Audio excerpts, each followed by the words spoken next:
নমস্কাৰ ইউটিউব চাবলৈ হলে প্ৰয়োজন হ'ব আধাৰ কাৰ্ডৰ উচ্চতম ন্যায়ালয়ে কৰিলে ডাঙৰ ঘোষণা এই মুহূৰ্তত আহি পৰিছে অসমৰ লগতে ভাৰতৰ কেইবাটাও গুৰুত্বপূৰ্ণ খবৰ এই ধৰণৰ খবৰবোৰ পাবলৈ হলে আমাৰ চেনেলটো সাবস্ক্ৰাইব কৰি ভিডিঅ'তে এটা লাইক দিব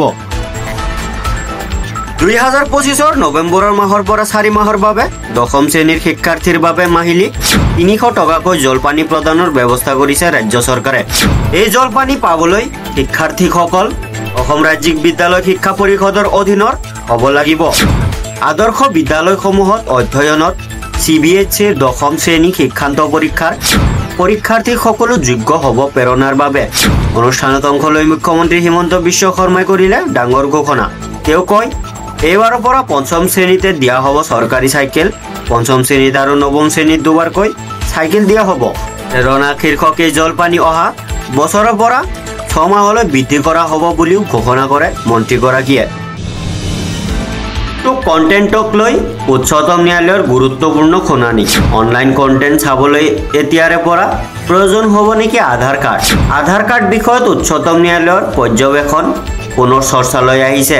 এতিয়াৰ পৰা বিতৰ্কিত অনলাইন কন্টেন্ট চাবলৈ হলেও বয়সৰ প্ৰমাণ হিচাপে আধাৰ কাৰ্ড জমা দিব লাগিব নেকি বৃহস্পতিবাৰে উচ্চতম ন্যায়ালয়ত এক গোচৰৰ পৰিপ্ৰেক্ষিতত দেশৰ সৰ্বোচ্চ ন্যায়ালয়ে এনে প্ৰস্তাৱ আগবঢ়োৱা শুনানি গ্ৰহণ কৰে আজি অসম বিধানসভাত গৃহীত হ'ল the Assam fiction of ceiling of land holding বিধেয়ক ভূমিৰ অধিকাৰ প্ৰদান সম্পৰ্কীয় এই বিধেয়কখনে চাহ শ্ৰমিকক ভূমি পট্টা প্ৰদান কৰিব ভূমিৰ ঊৰ্ধ্বসীমা নিৰ্ধাৰণ আৰু স্বত্ব প্ৰদান সংশোধনী বিধেয়ক 2025 শীৰ্ষক এই বিধেয়কৰ জৰিয়তে বাগিচাৰ শ্ৰমিকসকলক ভূমিৰ অধিকাৰ প্ৰদানৰ ব্যৱস্থা কৰা হ'ব ইয়াৰ ফলত চাহ বাগিচাৰ 2.18 লাখ বিঘা মাটিত পট্টা 3.33ৰ অধিক ভূমি স্বত্বহীন চাহ বাগিচাৰ শ্ৰমিকে ভূমিৰ অধিকাৰ লাভ কৰিব মণ্ডল আৰু গাঁও প্ৰধানসকলৰ বাবে সুখবৰ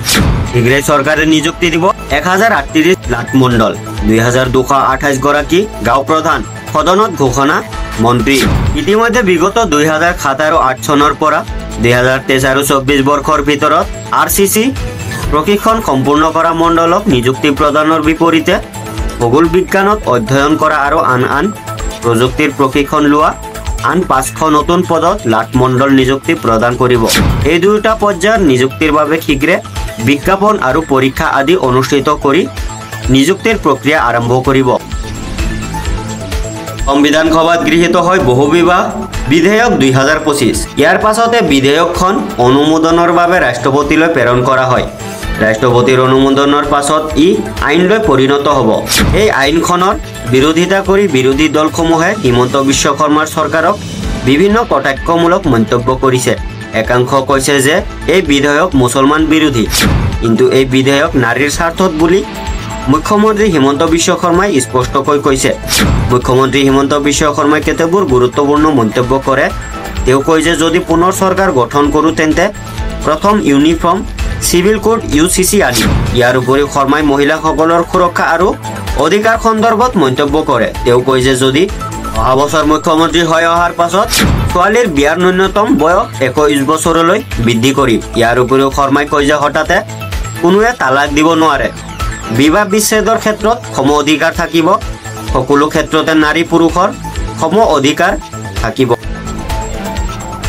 বিধায়ক আমিনুল ইছলামৰ বিৰুদ্ধে কটু মন্তব্য কৰিছিল বীৰ লাচিত সেনাৰ নেতা সিংহল চলিহাই বিধায়ক আমিনুল ইছলামৰ চেহেৰা চিটিবাছৰ পকেট মাৰতকৈও বেয়া বুলি মন্তব্য কৰিছিল বীৰ লাচিত সেনাৰ নেতাগৰাকীয়ে সিংহল চলিহাৰ এই মন্তব্যৰ পাছতে জাঙুৰ খাই